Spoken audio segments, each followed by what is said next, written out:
What are the chances that you and I live in an alien simulation?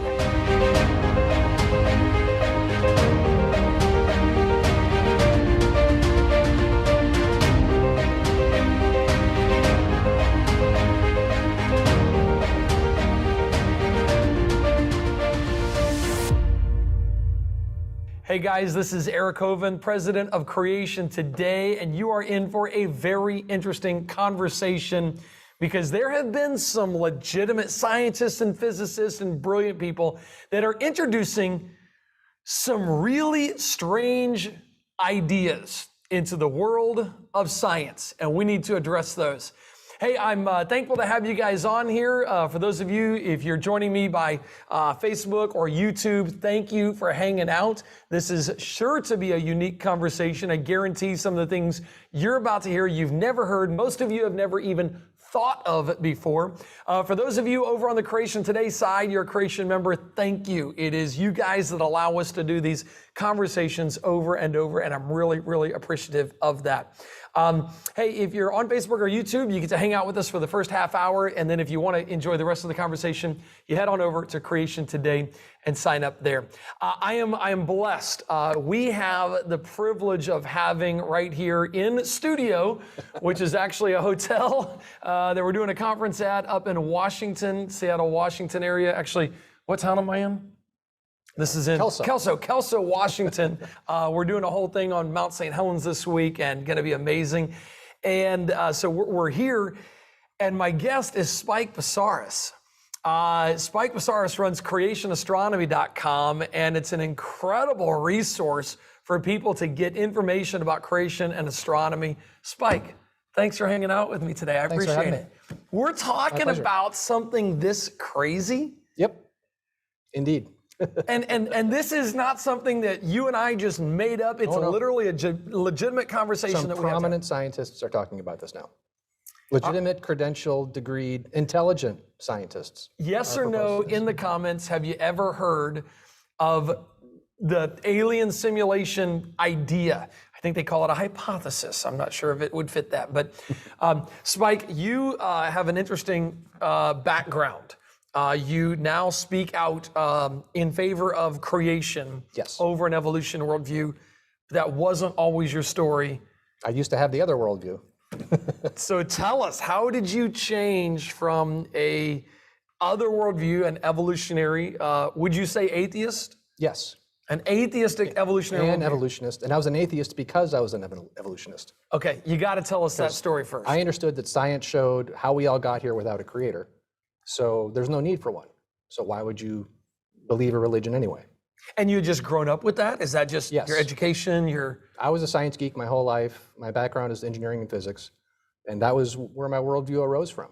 And you weren't a slough in this. You actually dedicated your life and moved your way up the corporate ladder, if you will, to really be a successful engineer. I mean, you did that with the U.S. military. Yeah, I was in the space program, in the military side of the space program, as an atheist and evolutionist. And that's sort of where this whole journey began, because a Christian coworker invited me to reconcile my simultaneous belief in the laws of physics and the Big Bang model, and to make those two work together, because he contended they didn't.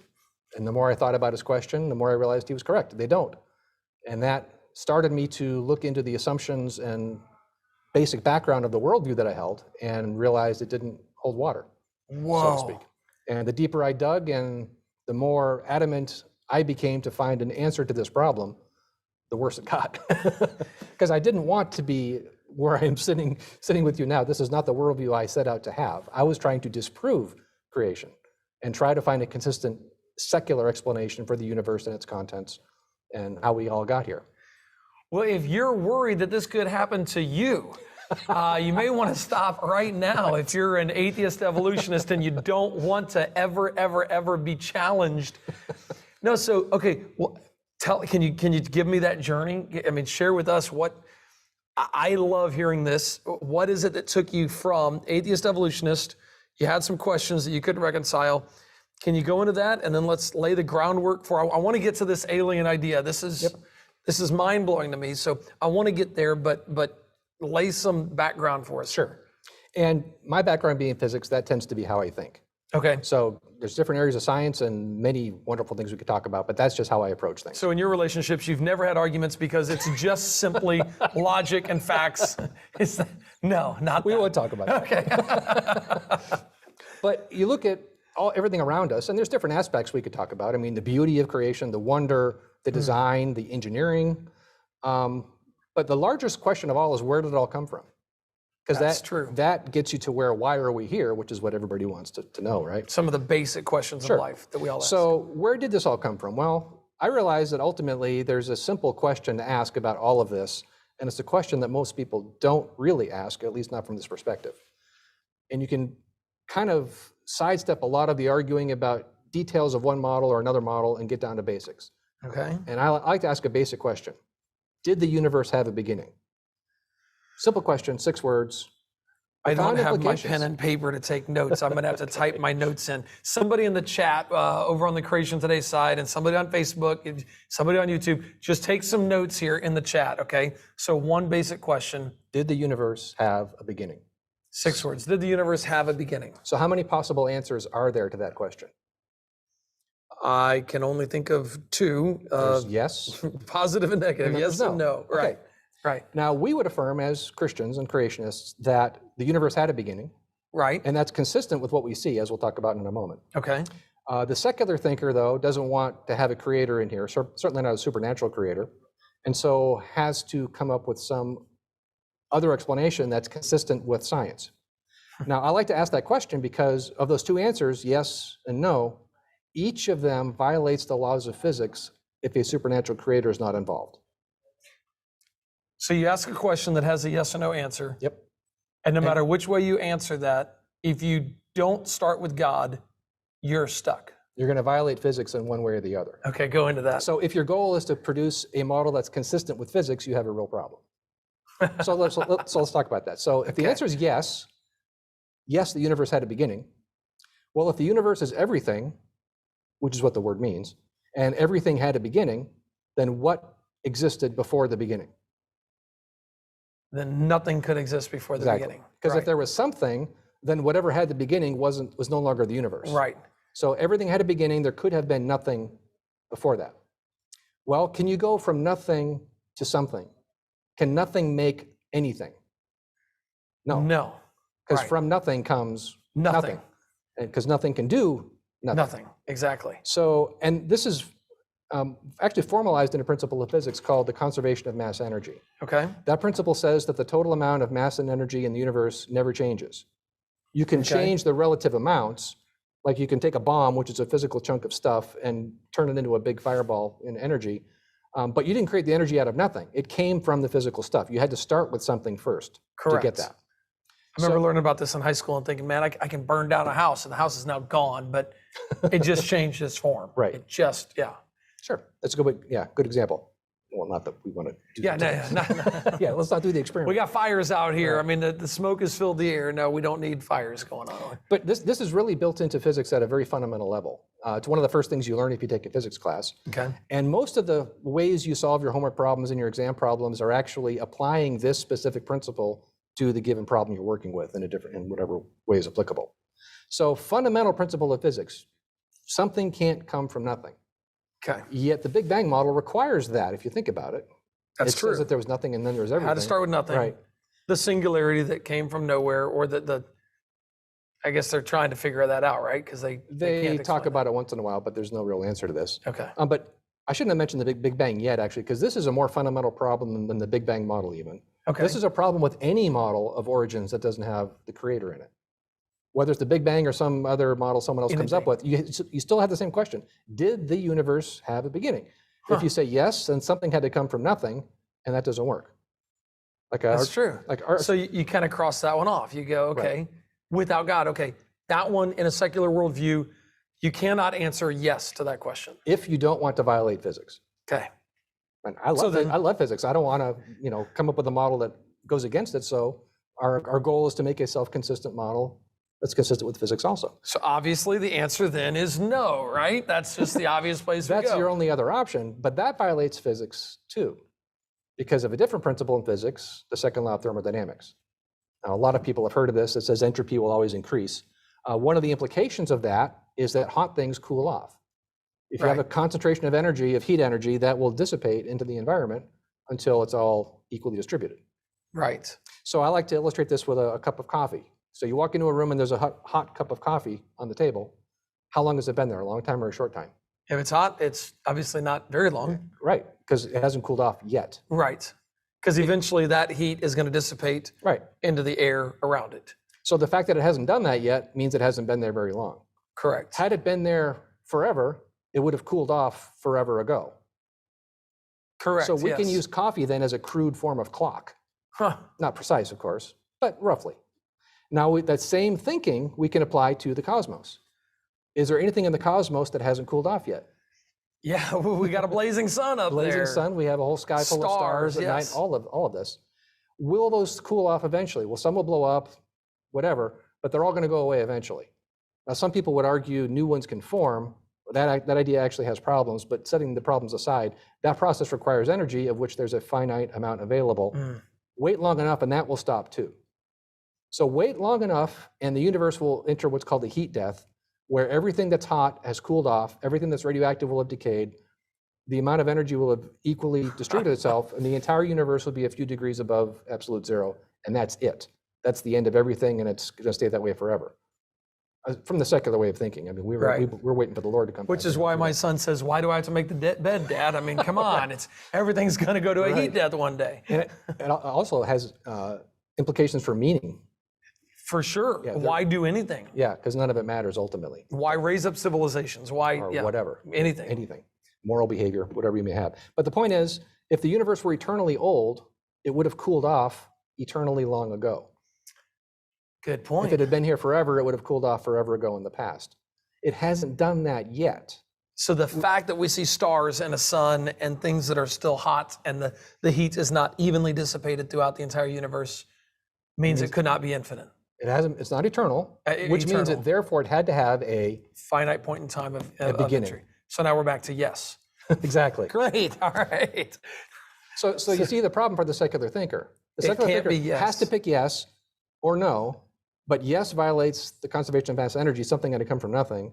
No violates the fact that the universe isn't eternally old. So whichever option you pick, you're going to violate some major part of physics in your model. These are the kind of questions my wife asks me, and I'm like, honey, I don't have a good option here. I'm stuck. I'm totally stuck. Right. Okay. But didn't mean to get personal, sorry. Love you, honey. This raises another point with the Big Bang model specifically. And again, this argument, this way of thinking applies to any secular origins model, not just the Big Bang.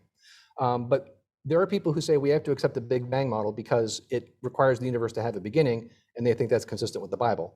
Well, the Big Bang model actually isn't consistent with the Bible. So set that aside for the moment. My point for now is we don't need the Big Bang model to show that the universe had a beginning. If you want to prove that the universe had a beginning, walk outside and look up. The fact that we have the sun, the fact that we have heat, stars, the fact that we have any energy just to eat and metabolize food. Yeah, I mean, any energy whatsoever, usable energy still exists, had to have a beginning. Yep, because it's not eternally old. Okay, that makes sense. So we can get a beginning just from that. So no, we can't say yes and we can't say no. If you're a secularist. If you're a secularist, right. Okay. We have the option of saying, yes, it had a beginning, because we see this not eternally old, but a supernatural creator brought it into existence. Now I've got some of you out there that are on Facebook and YouTube that are going, hang on, I am that secularist. I am the one that is saying, I don't believe God created the heavens and the earth. And you're saying that's right where you were at. And this concept really made you think logically analytically about the actual beginning of the universe. Did the universe have a beginning? 6-word question can lead you on a journey to go, well, it's either yes or no, and you got problems both ways without God. Unless you say that there is a God. Wow. And so I love physics, so I want to have my thinking consistent with what we know of physics. And the only way to do that is to acknowledge that a supernatural creator must be responsible for the universe being here. Are you actually willing to go on that journey? Now, that is a challenging question. Are you really in the pursuit of truth? That's challenging. But okay, you didn't stop there, so. No, and this also isn't, I'm not trying to present a gotcha question. We can't give someone one question, gotcha, and now you have You're to done, right. But that for me was the first step. Okay. Because just because I can't answer one question doesn't necessarily mean that everything else I believed at the time was wrong.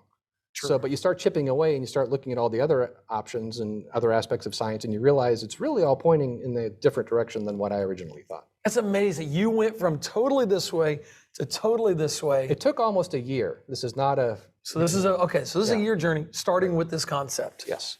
Okay. And so when I speak on this issue now, this is something I like to share with people because it's a simple question. It's simple concepts, hot coffee gets cold. Right.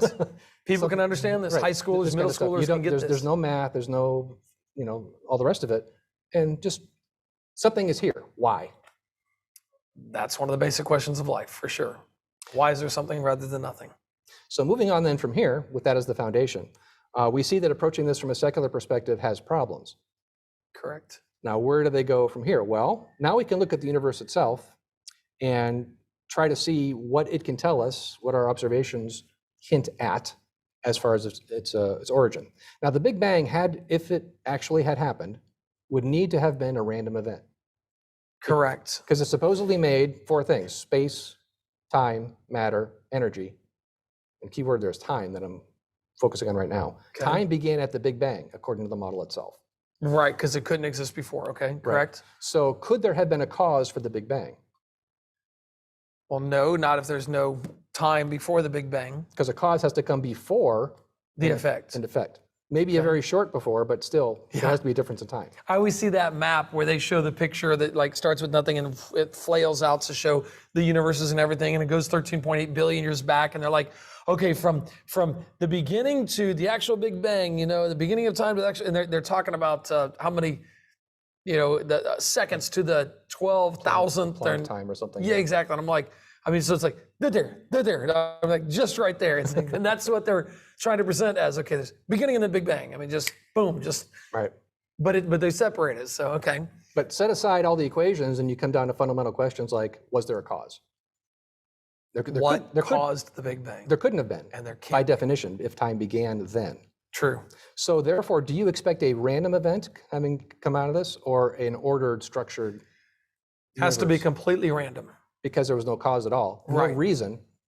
There's also a question, by the way, is this explanation even scientific anyway? Because we don't see anything that supports it scientifically. Well, to say that something had no cause, like the famous story of Newton sitting and seeing an apple fall. Did he say, "Oh well, stuff just happens"? Right. No. Or does he say, "Why did that happen? There has to be a reason. I'm going to go find out what that reason is, and then make a discovery as a result."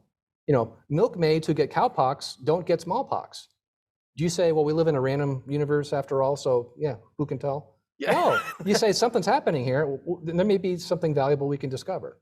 Science is based on the assumption that things happen for reasons. Maybe we don't know what the reason is yet, so let's go find out. But here they're saying at the very beginning of time itself, the entire cosmos had no reason. No reason. Things just happened. That's not a It scientific just approach. happened. Okay, you're That's right. a denial of the scientific approach. But setting that aside, we'll Okay. move on. So we're seeing problems accumulate already. But the Big Bang had to be random, no cause, it just happened, no creator, no designer.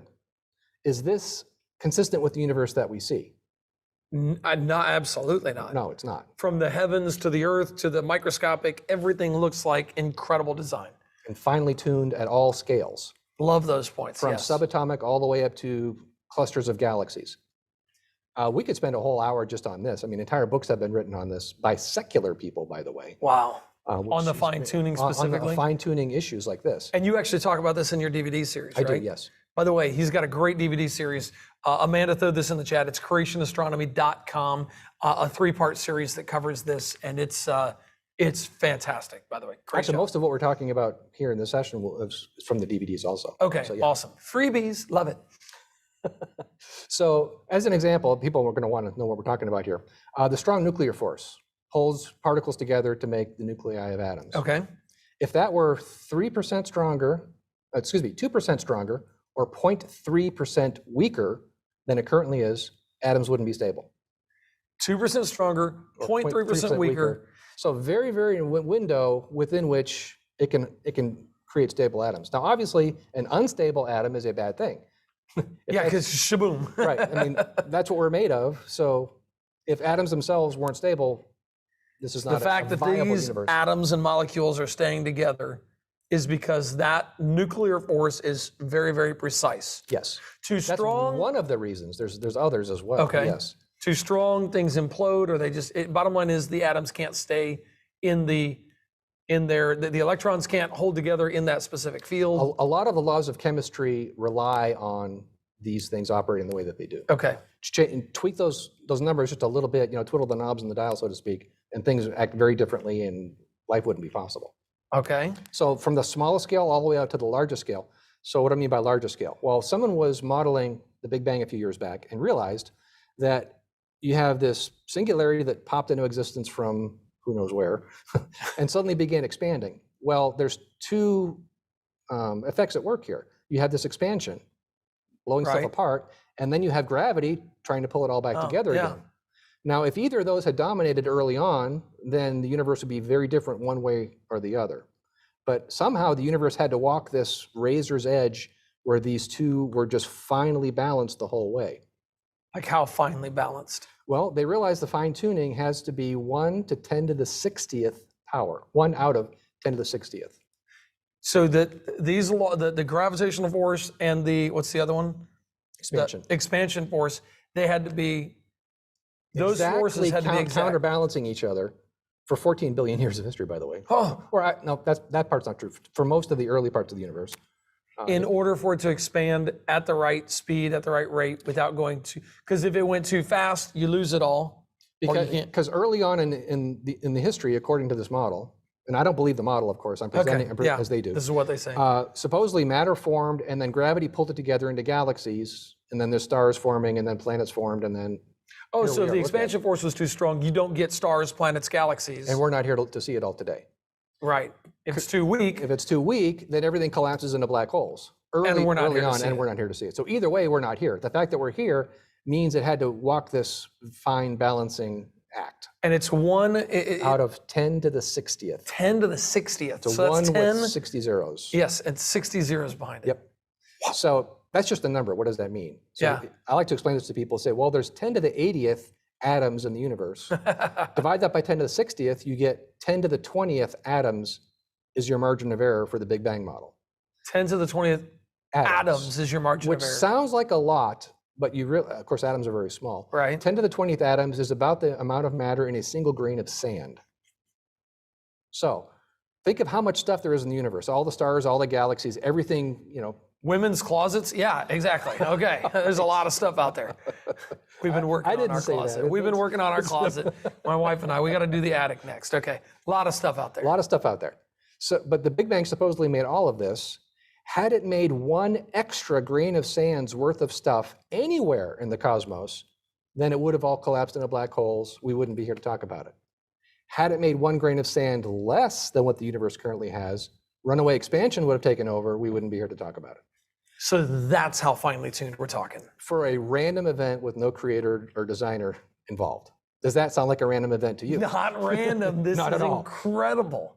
And then the problem got worse. No way. Today, the fine tuning of the universe in the Big Bang model is up to 10 to the 123rd power. This is Are they adding all these together? Is that what they're doing? Saying the strong and weak force, the gravitational force, plus this to get that one to the. No, this is only one parameter, the fine tuning of dark energy in the model. So There's a lot of other ones besides this. So if you were to add all these together, you're talking exponentially Well, more. I mean, the worst ones dominate the easier ones in a sense. Okay. Okay. I see So what the you're dark saying. energy one is the worst one by far. One second And it's physicist, 1 to the. 10 to the 123rd. Oh my goodness. So now 10 to the 123rd divided by 10 to the 80th atoms is 10 to the minus 43 of the mass energy of a single atom. So put a decimal point, 42 zeros and a 1. Of one that atom. fraction of one atom is how finely tuned the random Big Bang had to be. Doesn't sound like it was Doesn't too sound like random to me. I gotta tell you. Very much so, which is why a lot of secular thinkers really struggle with this. And they do see this. They do recognize. I mean, I'm quoting their work. This isn't stuff I came up with. wow. What do they say about that? Well, they have a couple ways that they think they can escape the implications. Okay. And the first is called the multiverse. Multiverse meaning multiple universes. So it is now fairly widely accepted that our universe is not the only universe that exists. That there's an infinite number of universes out there, outside of our own. Infinite. Infinite. And this has actually been added to the Big Bang model because in the inflationary phase of the Big Bang would supposedly produce all these infinite universes just bubbling out of Infinite inflation. universes. Right. I mean, do we understand what that means? We can talk about it, but you can't really. Yeah, I guess that's true. You can't really understand it. So it's really something just thrown out there. Is that scientific? Is that literally, okay, out of this Big Bang model, can we talk about that in terms of science? Because that's where they seem to put it. They cast it in the realm of science. Well, it's scientists who are proposing it, yes, but we can stand back from it and say, is that really science? First of all, how can there be more than one universe in the first place? Because universe is supposed to mean everything that exists. That's true. Well, there's infinite everythings. Infinite everythings, yeah, more than one everything. But they've redefined the word so that universe now means everything we can possibly ever observe. Okay. Everything that's accessible to observations, even So with as the far as best we can conceivable see- technology, yeah. Okay. So even with better telescopes than what we currently have, there's limits as to what we could ever possibly see. So everything outside of that boundary is a separate universe, according to this way of thinking. Okay. So they're proposing there's an infinite number of universes that we can never, by definition, can never see. They're outside of observation, just by the way this is being defined. Now, is that a scientific proposal? No, because science is things that we can see, test, and demonstrate. Exactly. And these things are by definition Outside. inaccessible and outside. Correct. And I like to ask too, if something is outside of the natural world, what word do we use to describe that? Supernatural. Exactly, because super means outside of or beyond. So the scientists today are actually implementing a super Natural, idea. while criticizing us for invoking a supernatural creator, because supernatural explanations are non-scientific. Yeah, these are the same guys saying we can't let a divine foot in the door. We can't let, you can't step outside of science. You got to deal with Right. the natural material world. You can't, and then yet they're actually invoking. So if you hear multiverse, they're actually talking about something supernatural. By definition. Well, that's a shot in the foot right there. And there's other problems too once you buy into this idea, or even if you don't buy into it and you're just looking at the implications. Okay. Because if the idea itself says that there's infinite variations on everything. So there's an infinite number of universes, just like this one, but with minor tweaks to it. Maybe you had something different for breakfast this morning. That's a separate universe. So a universe that's exactly the same, except We're having the same conversation in the same room, but minor difference. You wore a different shirt maybe, I drove a different car. or whatever. I ordered something different to drink, and all of those exist. Yep. All of those variations exist out there. Infinite number of times. There's universes where the US didn't enter World War II. There's universes where America didn't exist to try to go into World War II because the 13 colonies lost the revolution against King George. There's a universe where Biden didn't win. Infinite number. We're moving. So every possible variation of every possible event is out there an infinite number of times. Oh my goodness. You talk about supernatural, the things that, so when I hear this, I go, it sounds like people are willing to go to great lengths in order to avoid Occam's razor, the simplest explanation. And think about the model that they are embracing. Every science fiction movie or book you've ever seen or read reflects a real universe out there somewhere. Every science fiction movie is a documentary. Oh Under my this way of word. Even the old ones. Even the old cheesy ones, yep. So The that, ones that are painful to watch. those really actually happened. In some they're universe, happening right now. it as is we taking speak, place. an infinite number of times. So if you adopt the multiverse, you're adopting a supernatural explanation. You're adopting the idea that there are infinite number of universes where every conceivable scenario, when you think of just the atoms in a universe, 10 to the 80th, Mhm. when you think of the number, so every atom doing something different, Arranged in a times, different way, sure. yeah, so one atom of 10 to the 80th doing all these different, one atom changing, a second atom changing, a third, and you have all these, wow, it gets to absurdity pretty quick. That's what infinity means. So you have Captain Kirk and Mr. Spock as real people. Luke, Leia, and Han. They're all out there.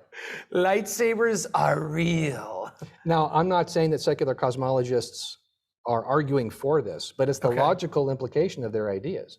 That's true. Now, they don't want to go where I just took it, but that's where it leads if you take it to its logical conclusion. Okay, I still want to get to this idea of alien simulation. Right. I want to finish the Big Bang, and then I got to hear kind of the gap of your story from, okay, you spent a year, and I want to hear more about that, to now you actually travel and speak on this, and you actually do presentations to help people understand these truths. But before I get to that, Facebook and YouTube, love you guys. I am kicking you off. If you want to watch the rest of the conversation, come on over to Creation Today over at creationtoday.org. We'll finish this conversation. Before I go, though, please go check out creationastronomy.com, creationastronomy.com. And I'd encourage you to grab that 3 DVD set. It's right there on the homepage. Go and add to cart each one of those 3. And Spike, will you be home later to ship those out? Yes. Okay, he'll ship those out to you, and you can actually get your own copies of this. And here's why. What you believe determines how you behave. Your worldview affects everything. And I want to talk more about that with you, about the implications of your specific worldview and how it changed from where you were when you did your 180. I know some of you don't believe the things that we're saying. Some of you are rejecting the idea that God created the heavens and the earth. Yet I want you to understand your own principles, Occam's razor. It's the simplest explanation. It's the one that makes the most sense. Give us the question one more time for him. Did the universe have a beginning? Did the universe have a beginning? You write down yes, and then list out the implications. Then you write down no, and list out the implications. There's problems either way if you reject the scripture, if you reject the creator. Absolutely. The God of the Bible. Wow. Hey, I'll look forward to seeing you guys more next week. Creation members, let's keep talking. And if you got questions for Spike, please put them in the comments. I got them right here. I'm sorry, I'm engaged in this conversation, but I will read your questions on your Q&A and on the chat and get to those as we keep working through this. If you've ever wanted to have consistent growth into interesting conversations that help you understand the foundation of the Word of God and share that foundation with a lost world that desperately needs it, let me invite you to become a Creation Today member. My name is Eric Hovind. I'm the president of Creation Today. We have conversations each week with special guests on a variety of topics that are both intriguing and help us to dig down deeper into God's Word. So if you've ever wanted to truly grow in your faith, let me encourage you to spend a year with me. We'll get 52 sessions together, and you'll get to be a Creation Today member that gets access not only to every live event we do and have an opportunity to have discussions with the guests, but also everything we've done in the past. It's a great way for you and your family to grow your faith.